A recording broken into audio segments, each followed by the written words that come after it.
యేసును సిలువ వేసిన వారికి రక్షణ.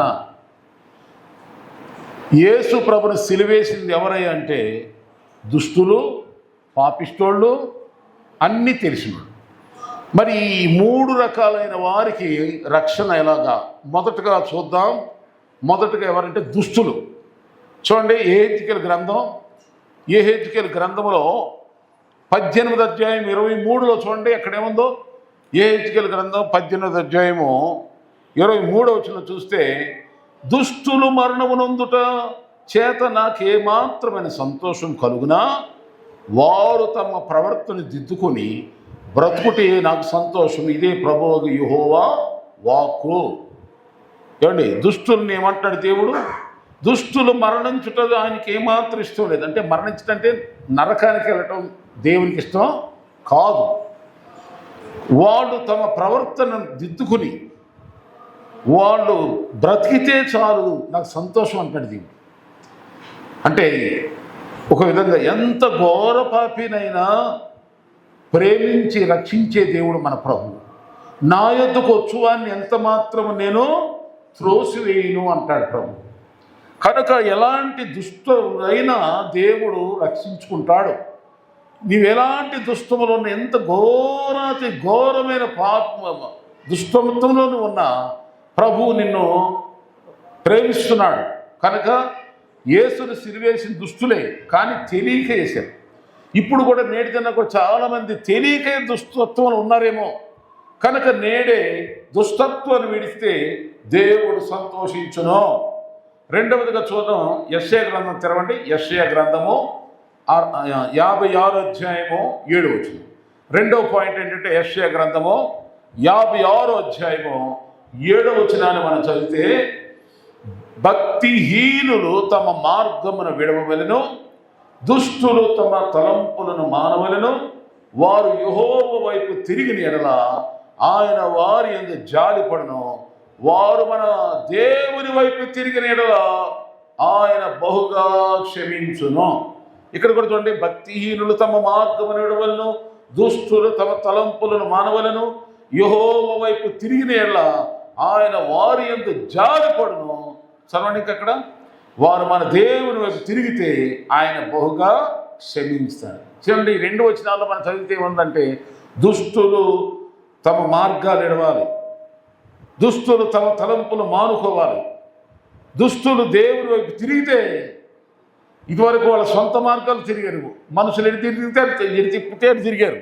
కానీ ఇప్పుడు దేవుని వైపు తిరిగారు అనుకోండి, దేవుడు జాలి పడతాడు.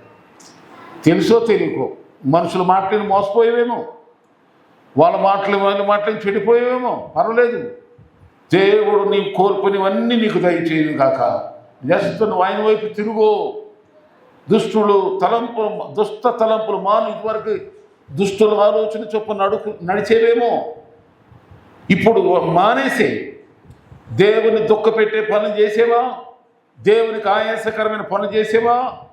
దేవునికి మహిమ లేని జరిగినాయా? అయినా పర్లేదు, దేవుడిని క్షమించును గాక. దుష్టులను దేవుడు క్షమిస్తున్నాడు. ఆమేన్. ఇక రెండవదిగా మనం గమనిస్తేనండి, రెండవది ఎవరంటే పాపిష్టోడు. ఎవరండి? పాపిష్టోడు. పాపిష్టోడు అంటే నేను ఒక ఉపమానం చెప్పాను, ఎలాంటి వాడు? పంది స్వభావం, పాపిష్టివాడు.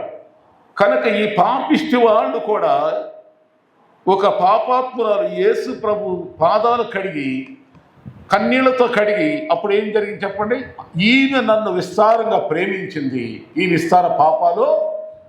ఇంతకుముందు పాపాన్ని ప్రేమించింది ఆమె, కానీ ఇప్పుడైతే యేసుని ప్రేమిస్తుంది.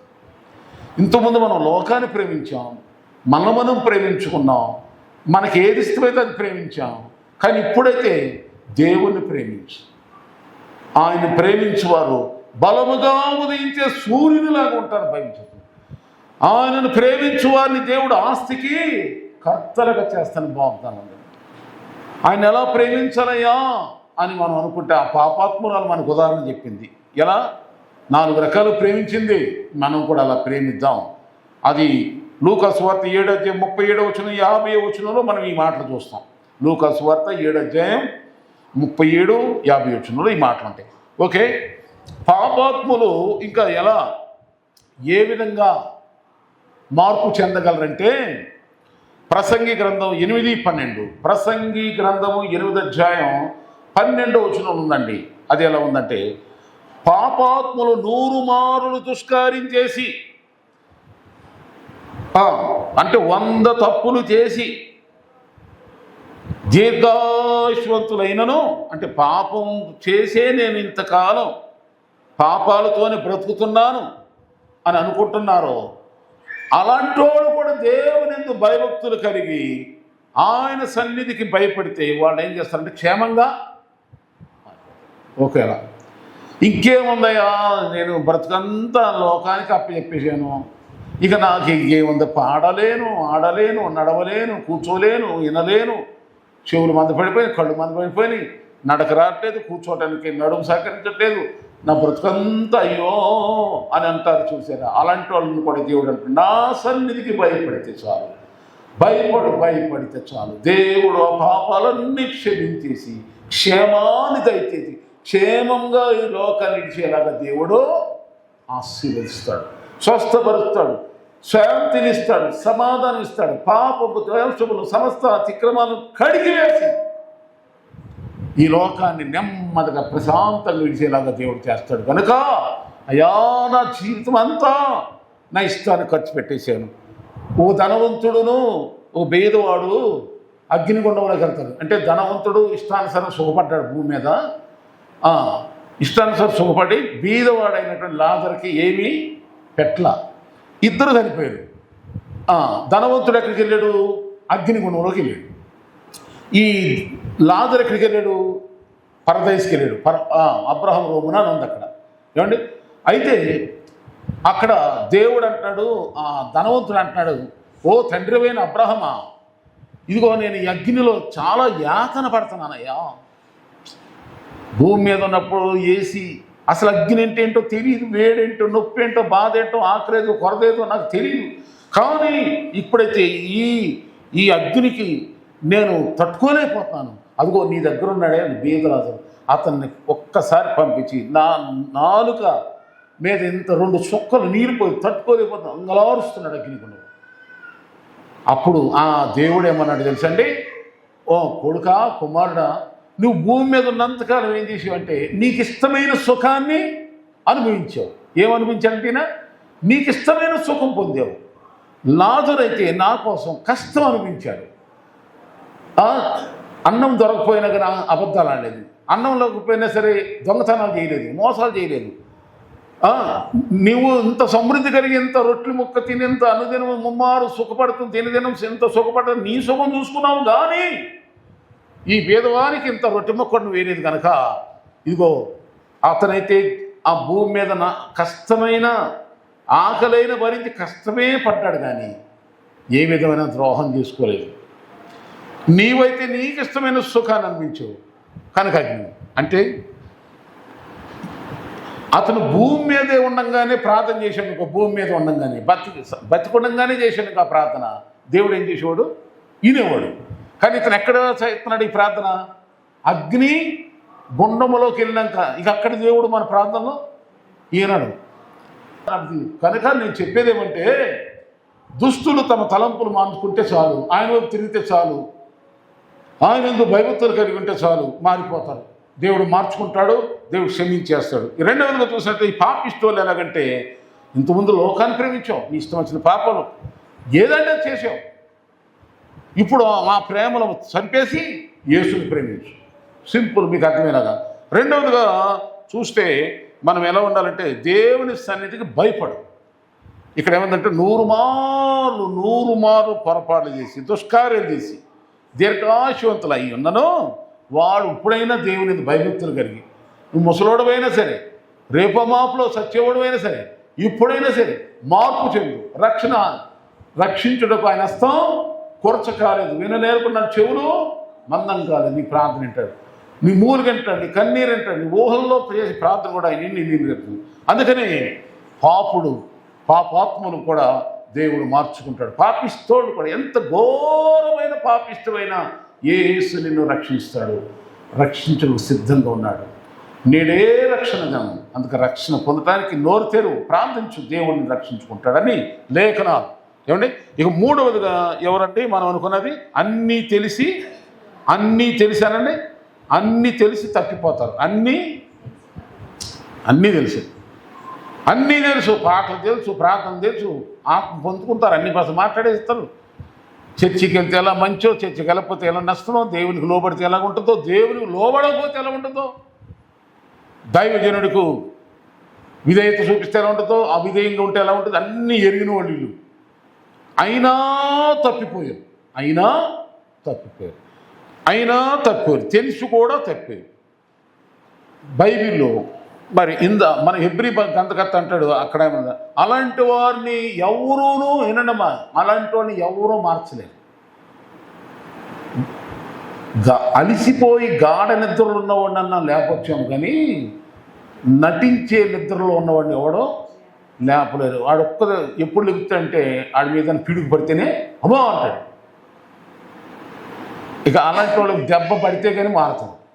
కనుక అలా దెబ్బ పడకముందే పోనీ భూమి మీద ఏ దెబ్బ తగిలిందో లేదో, తగిలినా కానీ అంటుకోలేదేమో, కానీ రేపు ఒక దెబ్బ ఉంది, అసలైన దెబ్బ అదేంటి చెప్పండి? రాబోతున్న ఉగ్రత, అగ్ని ఆరదు, పురుగు సావదు, అగ్నిగుండం అంటే ప్రాణము పోదు, ఆత్మ సావదు, అగ్ని పోనీ కొంతకాలమా కాదు, తరతరాలు యుగయుగాల బాధ. ఆ నరకాగ్నిగుండంలోకి వెళ్ళకుండా రక్షించబడడానికి ఎక్కడ తప్పిపోయావో, మాటల్లో తప్పిపోయావా, క్రియల్లో తప్పిపోయావా, ప్రార్థనలో తప్పిపోయావా, కనుక అలా తప్పిపోయావా, భక్తిలో ప్రేమలో తప్పిపోయావా, మొదట ఉన్న ప్రేమ కంటే మొదట ప్రేమలో నువ్వు తప్పిపోయి ఉంటాడు ఎఫెసీ సంఘంతో దేవుడు అంటాడు. కనుక ప్రకటన గ్రంథంలో ఉంటాయి ఇవన్నీ కూడా ప్రేమలో తప్పదు, ఎప్పుడు ఒకేలా ఉండాలి ప్రేమ. ధరలోని ప్రేమలన్నీయూ స్థిరము కావు, తరిగిపోవును, క్రీస్తు యేసు కల్వరి ప్రేమ కడవరకు ఆదరించును. ధరలోని ప్రేమలన్నీయూ స్థిరము కావు, తరిగిపోవును, క్రీస్తు యేసు కల్వరి ప్రేమ కడవరకు ప్రేమ, యేసుని ప్రేమ అది ఎవ్వరు కురువలేనిది. కనుక దారి తప్పిపోయినవాడు ఒక మాట అక్కడేముందంటే, తప్పిపోయిన కుమారుడు ఏం చేసాడమ్మా, తండ్రి అయ్యా నీ కొడుకుని అనిపించుకోవటకు నేను యోగ్యుణ్ణి కాను, నీకు విరోధంగా పరలోకానికి విరోధంగా పాపం చేశాను, కనుక నన్ను క్షమించవా అని అనుకుంటా పశ్చాత్తాపడుతున్నాడు.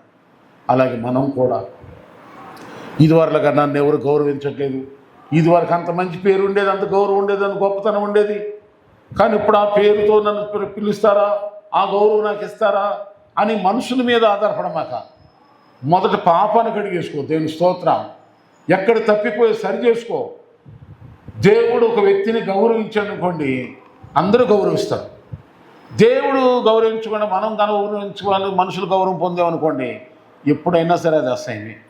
బైబిల్లో చెప్తుంది, మనుషులు ఎదుట ఏదైనా ఘనమైన ఏదన్నా మనుషులు ఎదుట ఘనం పొందాలనుకుంటే అది దేవుని దృష్టికి ఏమైందంట, అసహ్యం అయిపోతుంది. వాళ్ళే అసహించుకుంటారు ఎవరైనా. అందుకని దేవుడు గణపరిచే విధంగా మనం ఉందాం. దేవుడు ఎవరిని గణపరుస్తాడు? తప్పిపోయిన కుమారుడు ఒప్పుకుంటూ వచ్చినప్పుడు తండ్రి ఏం చేశాడు? గౌరవించాడు. ఎప్పుడైతే తండ్రి గౌరవించాడో అందరూ గౌరవించాడు. అక్కడ అలిగాడు, తన అన్న ఏమన్నాడు? నేను ఇంట్లోనున్నా, నమ్మకంగా ఉన్నా, నేను ఎప్పుడు కూడా ఇంత పొరపాటు చేయలేదు, ఇంత నష్టం చేయలేదు, ఇదిగో నాకెప్పుడు కూడా నువ్వేమీ చేయలేదు. తండ్రితో అంటున్నాడు పెద్ద అబ్బాయి, తండ్రి నేను నీకు ఎంత నష్టం చేయలేదు, వాడు అంత ఆస్తి అంతా పాడు చేసుకొచ్చి ఇంత నష్టం చేస్తే వాడిని ఏం చేస్తున్నావు నువ్వు? బంగారు ఉంగరాలు పెట్టేసి విందులు బ్యాండు చేసి ఏమిటిది అని అంటే, అయ్యా వాడు తెలుసుకుని వచ్చాడు ఆయన, తప్పిపోయి తిరిగి విధంగా చచ్చిపోయి మళ్ళా బతికేడు కనుక మనం ఆయన్ని బట్టి ఆనందించాలి, కానీ ఇలా కుళ్ళు పడకూడదు నాయన, ఇలా అసూయ పడకూడదు నాయన అని కొడుకుకు చెప్పాడు. నేటి దినాల్లో కూడా మనం కూడా మనం అలా పశ్చాత్తాపడి దేవుని ప్రేమకు పొందుతున్నప్పుడు చూసేవాళ్ళు ఏమిటి అని చెప్పి దేవుడు మనల్ని హెచ్చేస్తుంటే ఓర్వలేరు, అయినా పర్లేదు, తర్వాత వాళ్ళు తెలుసుకుంటారు. దేవుని స్తోత్రం. ఆమేన్. అందుకని ప్రభు బిడ్డలారా, దుష్టులకు రక్షణ ఉంది, పాపిష్టులకు రక్షణ ఉంది. అన్నీ తెలిసి తప్పిపోయేవా, నీకు కూడా దేవుడు క్షమాపణ ఉంది. కనుక దుష్ట స్వభావాన్ని మాను, పాపిష్టి మనసు మార్చుకో, యేసు దగ్గరికి రా. ఏ విషయంలో తప్పిపోయేవో ఆ తప్పును గ్రహించి, అయ్యా ఇదివరకులాగా నేను చేయలేదు, ఇదివరకులాగా విశ్వాసంలో చల్లబడిపోయింది ఆయన, ఏ విషయంలోనూ ప్రతి విషయాన్ని ఏమి దాపరగా లేకుండా దేవుని ఎదుట ఒప్పుకుందాం. బైబిల్ ఏం చెప్తుందంటే, మన పాపములను మనం ఒప్పుకొని ఎడల, మన పాపములు మనం ఒప్పుకొని ఎడల ఆయన నీతిమంతుడు. నీతిమంతుడు కనుక మొదటి యోహాను రాసిన పత్రిక 1:7 ఉంటుంది అన్నమాట. ఆయన నీతిమంతుడు కనుక మన ప్రతి పాపమును కడిగేసి నీతిమంతులుగా మార్చేస్తాడట. ఎవరికైనా మన తప్పులు చెప్పామనుకోండి, ఏదో ఒక రోజున మనల్ని బ్లాక్మెయిల్ చేస్తాం. అదే దేవుని దగ్గర ఒప్పుకున్నాం అనుకోండి, ఆయన నమ్మదగిన వాడు. పలానా సామీలపేట ఇలాంటి వాడని ఎవరికి చెప్పడు ఆయన.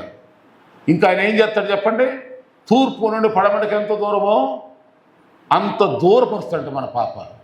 కనుక భయపడకూడదు. నడి సముద్రంలో పారేస్తాడంటే మరి కనబడకుండా. కనుక మనం ఒప్పుకొని తప్పిపోయిన పరిస్థితులను ఒప్పుకుందాం. పాపిష్టి పనులు ఏమైనా జరిగినాయో ఒప్పుకుందాం. దుష్ట పనులు ఏమైనా చేసామా ఒప్పుకుందాం. మొత్తానికి యేసు ప్రభుని గాయపరిచామా, యేసుని మళ్ళా సిలివేసే కార్యాలు జరిగినాయా, మన ద్వారా దేవుని నామం దూషించబడిందా, మనల్ని బట్టి లోకములో అనేక మంది యేసు ప్రభు దేవుడు కాదని అసహించుకున్నారా, వీళ్ళు క్రైస్తవులైన దేవుని బిడ్డలైండి ఏమిటి అని మన గురించి చీ అన్నారా, అది యేసయ్యని సిలివేసినట్టే. అలాంటి క్రియలు మన ద్వారా జరిగి ఉంటే వెంటనే దిగిరా, పశ్చాత్తపడు, దేవుడు మనం చూస్తున్నాడు. ఆమేన్. అయ్యా నన్ను క్షమించయ్యా, మనుషులకు దాగుతానేమో, నీ ఎదురు నేను ఎక్కడ దాగానయ్యా అని దేవుని దగ్గరకు వచ్చేసి ప్రార్థన చేసి ఈ దుష్టత్వాన్ని, పాపిష్ట స్వభావాన్ని, ఈ తప్పిపోయిన జీవితాన్ని ఒప్పేసుకుని కప్పుకోమని ఒప్పేసుకుని కడిగేసుకుంటే ఆమేన్. అప్పుడు happy life, happy joyful life. ముందు నువ్వు పైకి నువ్వు ఎలాంటి వస్త్రాలు వేసుకున్నా, ఏ రూపంలో ఉన్నా ఏమో తెలియదు, కానీ హృదయంలో నుండి మాత్రం ఎంతో సమాధానం బయటకు వస్తుంది, శాంతి, సంతోషం, ఒక ధైర్యం. నేను దేవుని ఎదుట నా తప్పులన్నీ ఒప్పేసుకున్నాను, నా దుష్ట స్వభావాన్ని ఒప్పుకున్నాను, నా పాపిచ్చి స్వభావాన్ని ఒప్పుకున్నాను, నేను ఎక్కడ తప్పిన ఒప్పేది, నా యేసయ్య నన్ను కడిగేసాడు, నా యేసయ్య నన్ను పవిత్రపరిచాడు, నా మనసు నిబ్బరంగా ఉంది, సంతోషంగా దేవుని స్తోత్రం స్తోత్రం స్తోత్రం చెప్పండి. ఎంతో నెమ్మది. హల్లెలూయా. దేవుడు కూడా అంటాడు, మన తప్పులు చేశాం, దుష్ట స్వభావం ఉందా, పాపిష్టి స్వభావం ఉందా, తప్పిపోయిన జీవితం, దీన్ని ఏం చేయాలి చెప్పండి, దేవుని దగ్గర ఒప్పుకోవాలి. అతిక్రమం చేయవాడు